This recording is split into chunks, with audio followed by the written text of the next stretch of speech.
Let's talk about TBC Raid comps in Anniversary.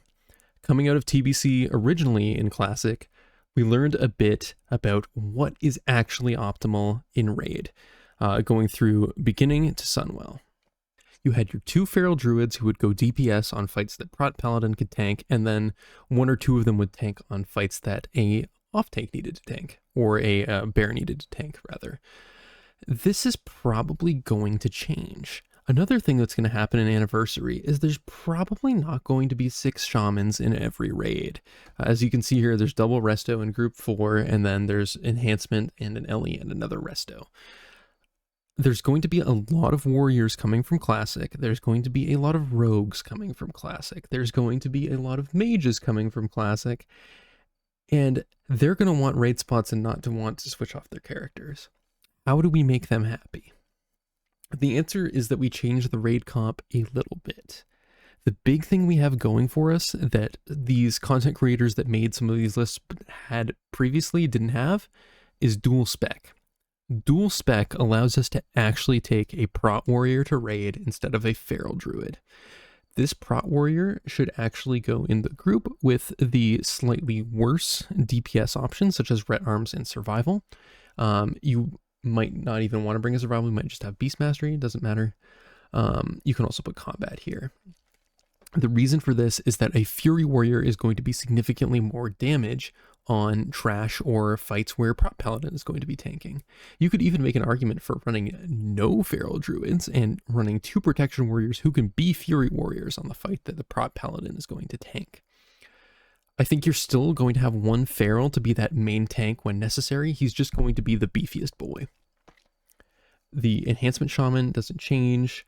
This caster group likely is not changing at all. You probably want double arcane. The only thing that could change here is maybe you have single arcane and you put like a warlock in here or a hunter in here or some other melee, like you can put your combat rogue in here. It doesn't really matter what group the combat rogue goes in if you're going to bring one. If you want to fit mages in, you probably are going to put them in this group. They're going to be arcane, though if you don't have many mages, you can run one and do the combat rogue here. That's a good option. Another thing that's going to change then is that we're not going to be running this resto shaman, and it's probably going to be replaced by a combat rogue in this group. The reason for this is that there's just not going to be that many shamans. If you're on Alliance side, everyone has to level 1 up in the pre-patch, and they're going to be very in demand. They're already in demand on Horde side. Horde side's not going to have as big of an issue. They might be able to run the 6 shaman comp, but more than likely you're going to want to, if you're in a 40-man group, you're going to want to do 2 raids. You're going to have to split your 8 shamans as Horde into those new groups, which means you're going to need possibly 2 more. You're not going to want to put 6 into one of your raid comps. So for that reason, I'm going to recommend a comp that runs 5 shamans. This balanced druid, the more we learn about this class, it's just not good. It does very, very little DPS in almost all situations. It does buff your group a little bit, but again, it's just not necessary. I recommend rounding out this group by switching the balanced druid and making him a discipline priest. Sorry for failing the draw. And then you can run a restoration druid in this group, and you can get those healing benefits on the prot paladin when necessary. Now we need to talk a little bit about holy versus red. Technically, more damage is not taking a holy paladin and taking something else. I believe that holy paladin is probably going to be wanted to played. If you've been on Alliance, there are people that main this class and want to play this class. You're probably going to have 1 holy and probably 1 red. And then you're going to have prot, of course. I don't think that you need to run double red. You can run the holy and make the healing comp a little bit easier on everybody. As it stands now, we've got the 1, 2, 3, 4, and then 5, 6 healers with the prot paladin becoming a healer as necessary. And you could even have this feral druid off spec into a healer if you needed another healer. So you probably don't need to take more than 6 dedicated healers. This elemental shaman though, this should not be an elemental shaman. This should actually be a resto shaman. It's just going to make the groups a little bit easier. It's going to make healing comp better.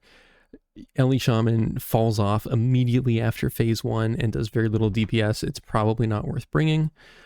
You can run a Shadow Priest here instead of this Discipline Priest, or run the Discipline Priest and maybe cut this Resto Druid. That Resto Druid spot is going to be very flexible, as this makes us have 7 healers now in the main comp, which isn't completely necessary.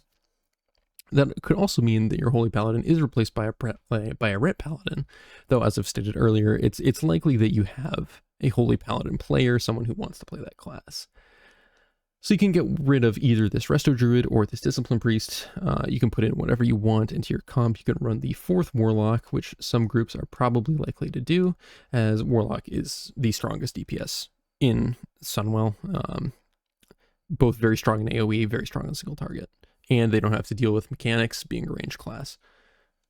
You're probably going to have a 2nd Fury Warrior sneak into this group. So this group will essentially have 3 Fury Warriors. Or sorry, this group will have 2 Fury Warriors. This group will have a Fury Warrior and an Arms Warrior. So you've got 4 Warriors in total.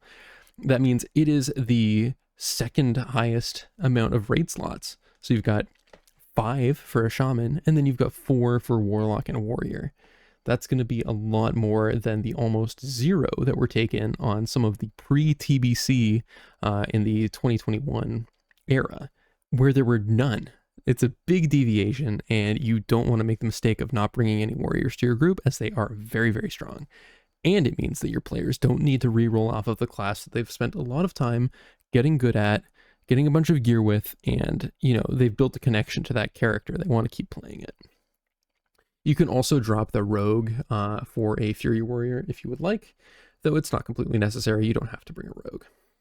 So there you have it, a couple choices that you could make to your TBC comp, how the meta's shifted with dual spec, removing possibly 1 Feral Druid from the raid and it becoming a Prot Warrior who is now going to be off-speccing a Fury Warrior when he doesn't need to be tanking. Hopefully this has helped you, and it's going to make planning your raid a little bit simpler. I'm going to link another video that is excellent by Rugs, who kind of shows what the comp looks like at the end of Sunwell and what everyone learned through TBC.